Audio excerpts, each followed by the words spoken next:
Hey guys, welcome back to another video. I thought I'd fire off a quick video here. I just had some thoughts I wanted to share with you.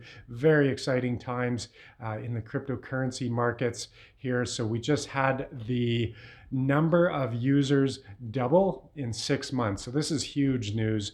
It's being adopted very quickly. It's the most widely held asset in history now, more than any other asset. That is a big deal and it's very exciting, especially for developing nations where a lot of these people have never had access to holding assets like real estate or even bank accounts in a lot of situations. So for once people have access to owning an appreciating asset and having a way to store their economic energy in something that is actually appreciating in purchasing power or in value, that's just so great for people that are trying to work and trying to get ahead and create prosperity or some kind of resilience for themselves or their family. So we now have 114 million people that hold crypto in the world. This is just amazing to see the level of adoption. It's happening so fast. We're seeing corporations adopt it.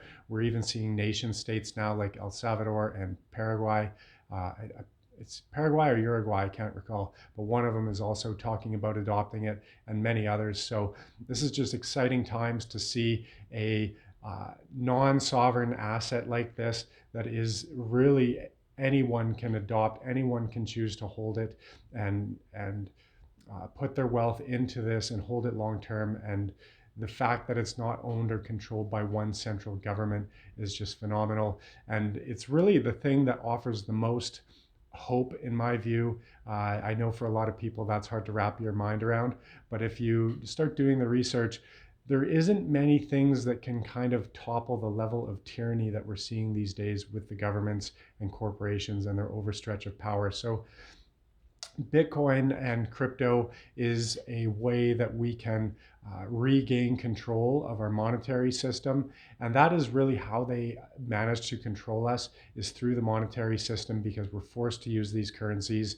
And then by that, we're forced to hold them, and that's how we're earning our money. And then they're able to just debase the purchasing power of these currencies by creating more of the money out of thin air, which causes inflation, which devalues our currency. So if you don't understand these principles, check back on some of my videos. I talk about it, or just do your own research. And I really urge you to learn about currencies and just the very basics of the economy and how it works and how money works, how it's created, how inflation works, how they manipulate things through government intervention and artificially low interest rates, and just see what this does. It pushes asset prices higher. The rich own the assets, so it doesn't hurt them. But for your average working class person or poor person, the rise in cost of goods and services and assets keep getting pushed further and further out of reach, which creates more disparity between the rich and the poor,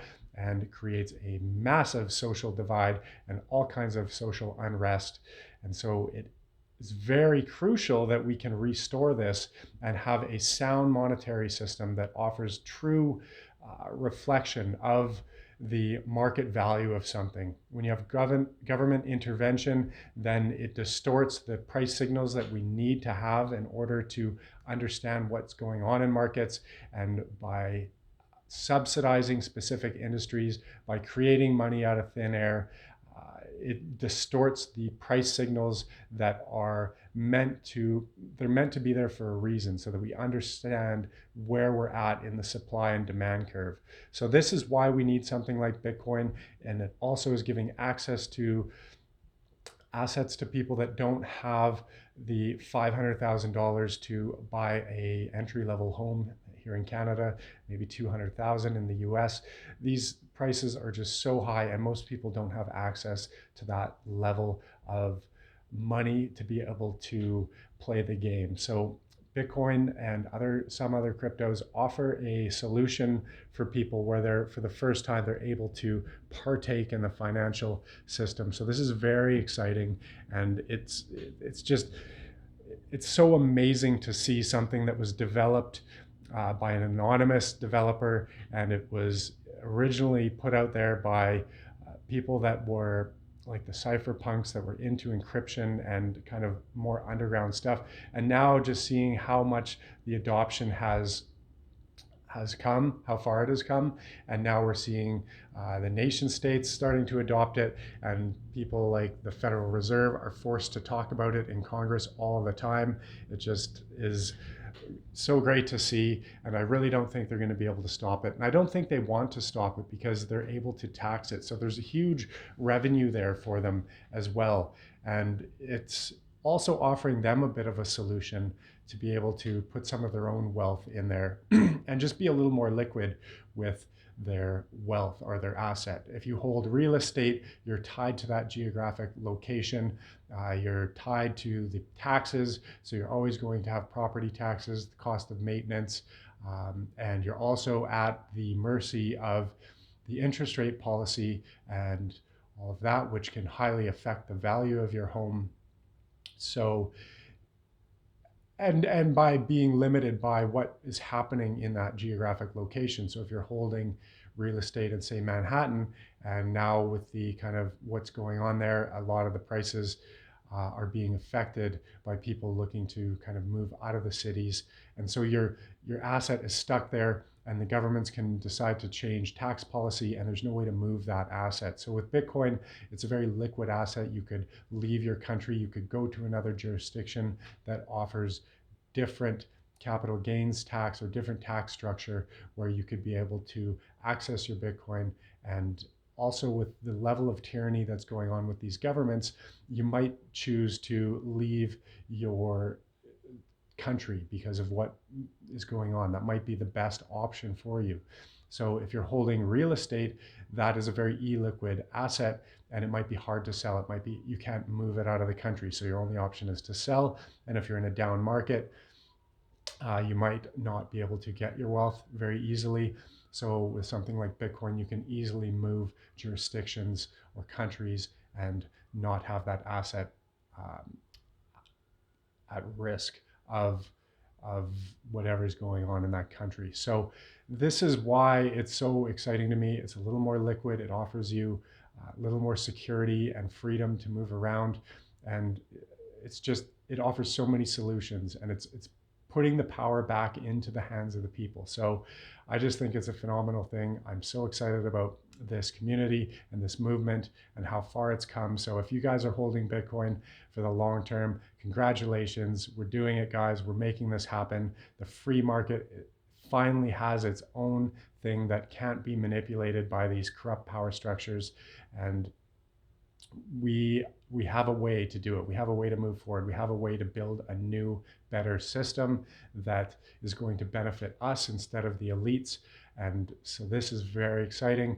It's a way that we can take power into our own hands to create self-sovereignty, where we can become your own bank and hold your own finances. No longer are we forced to hold our money in these corrupt banks that are able to re-lend that money, take huge risk with our money that's in the bank, and they basically have no downside risk, because if their bets go south, then they just get bailed out by the government. However, you and I, if we take bad bets and they go south, whether it's in business or purchasing specific assets or stocks, then of course we're on the hook for that bad decision, and we'll have to claim bankruptcy, etc. But these big banks and the big corporations, there's a double standard. They don't have to face the downside risk. They get government bailouts, which comes from our money as the working class. It comes from the tax base. So this is a double standard. It's socialism for the rich and capitalism for the poor.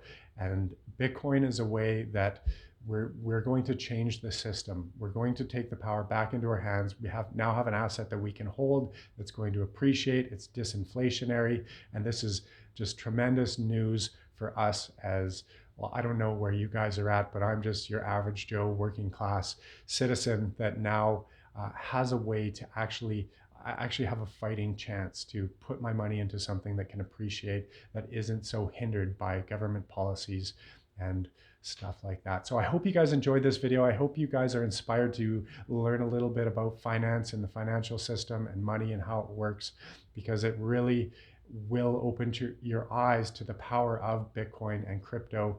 And I hope that it helps you realize why there's such tremendous benefit in holding at least a little bit of your money in these assets, and just the power of educating yourself on the financial system and how it all works so that you can make better decisions and create more wealth and prosperity for yourself and your family.